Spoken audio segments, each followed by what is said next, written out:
In fact, I think we should get everybody involved here for just a few seconds to workshop this. You know, like, bring up the house lights for a second. I think maybe we get everybody to act out what's going on inside of Ophelia's head for Bob. Help her understand the character. Like if we divide everybody into Ophelia's id, ego, and superego. Yeah. Like it's a Freudian analysis. With a Jungian undertone. Yes. Get an ego. Let's start with an ego. Watch an ego. Let's try to keep Let's get the ego on here, shall we?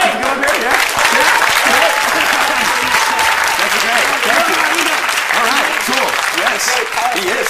So this gentleman is going to represent your ego, yeah, right? So this guy can play an ego. Yes, definitely, because Ophelia has a very powerful lumberjack-like ego. Yeah. But at this point in the play, though, Austin, her ego has become frightened. It's flighty. It's an ego on the run. That's true. It's an ego. Oh, wait. To symbolize that ego on the run, why don't we have Bob here? I'm sorry. Do you mind if we call you Bob? Oh, there we go. Okay, cool. We'll have Bob here symbolize the ego on the run by running back and forth across the stage in front of Ophelia. Yeah. Okay, would you run for me? Just go straight across the stage. Here we go. Go. That's good. Go.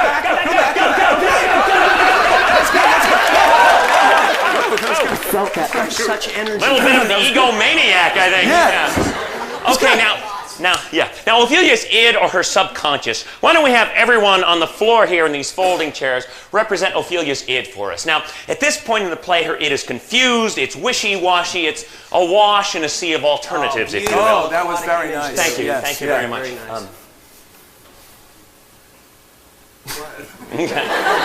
So to represent this confused id, why don't we have everyone in these folding chairs put both arms over your head like this, okay? Let's do this with them. Everyone's right here, okay?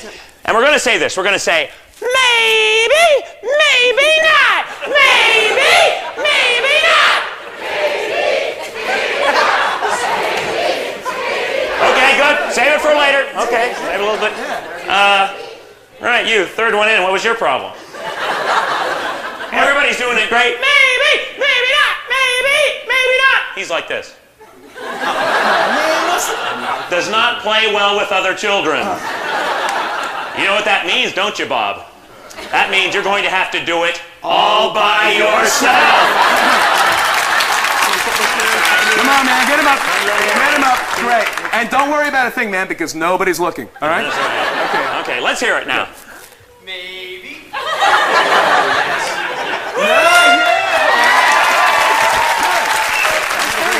American in London. Yeah, isn't that weird? I know, it's lousy with him.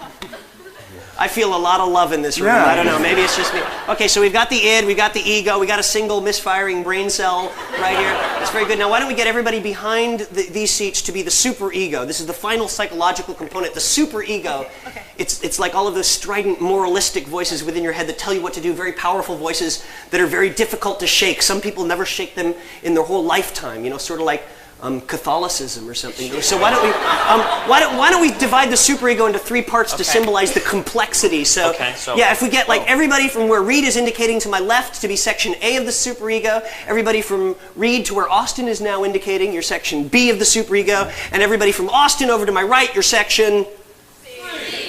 Yeah, it's not too bloody difficult, is it? Good. Hold on to that idea. Good. Now, section A, you are the masculine voice in Ophelia's psyche, all right? You're like the voice of all the men in her life that have been bossing her around.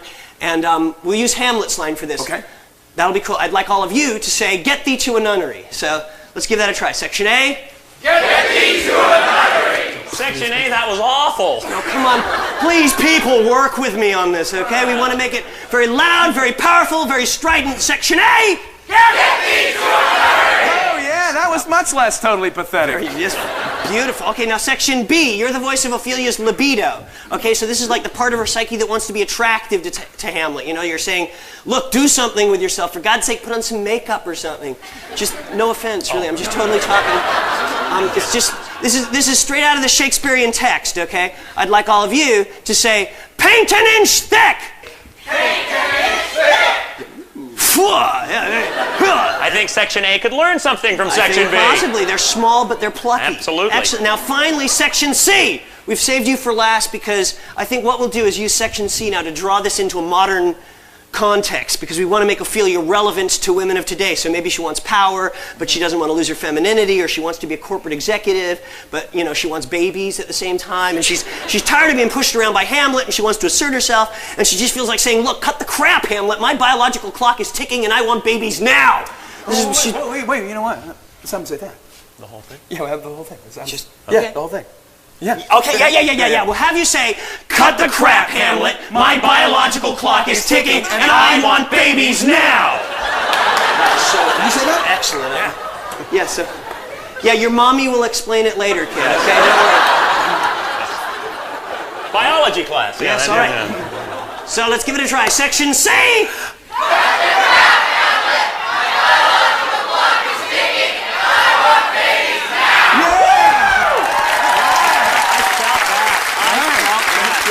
Did you feel like waves of energy coming out? That was beautiful. All right, now everybody, so what I think we should do now is we'll get all of these psychological elements into play simultaneously, right? Id, ego, superego, the guy running, and the voice is yelling, and the kid will be confused, but he'll be joining in. And your job as an actress, Bob, is to take all of this energy in, synthesize it within your soul, right? And at that moment of truth, we'll build everyone into a mighty frenzy, then stop everything, all attention goes to you, and you let out with that scream that epitomizes Ophelia. No problem. Whoa. Yeah. Well, we'll see, won't we? Oh, she can't wait. Okay, so everybody, let's all... Okay, focus, please. All right, everyone. Let's all take a big, deep breath together. Good. Yeah, let it out, kid. Okay? He's turning gray, so keep an eye on him. Okay, so you stand back. Back up so you don't run into your ego. Just right. Yeah, you stand there. Okay, that's perfect. Yeah, right there. And you've Great. got the ego ready. Excellent. And remember, no matter what happens, act natural. We're going to start Okay. starting with the Make ego. this your starting line here, Bob. All right, here we go. Ready. Okay, and on your marks! Like a colt you are, yeah. Gonna have to check you for steroids after this, aren't we? Okay. Wait, I recognize you. You were on the East German women's track team in '72. That's right. His name was Helga, I swear to God. Well, I'm glad to see they finally dropped. All right. Don't know what that means. All right, here we go. All right, on your mark, get set, go! Go, last two. Go. Section A. B. C.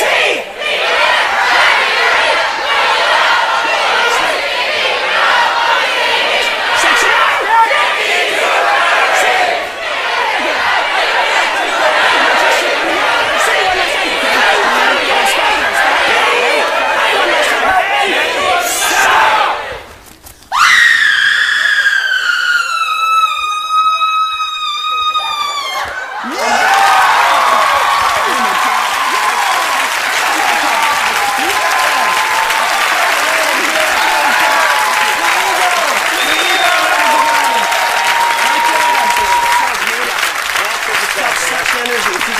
That was so. One more hand for the volunteers, ladies and gentlemen.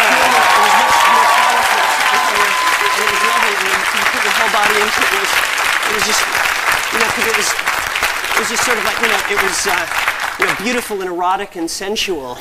Just. Boy, I think we really shared something there, didn't we?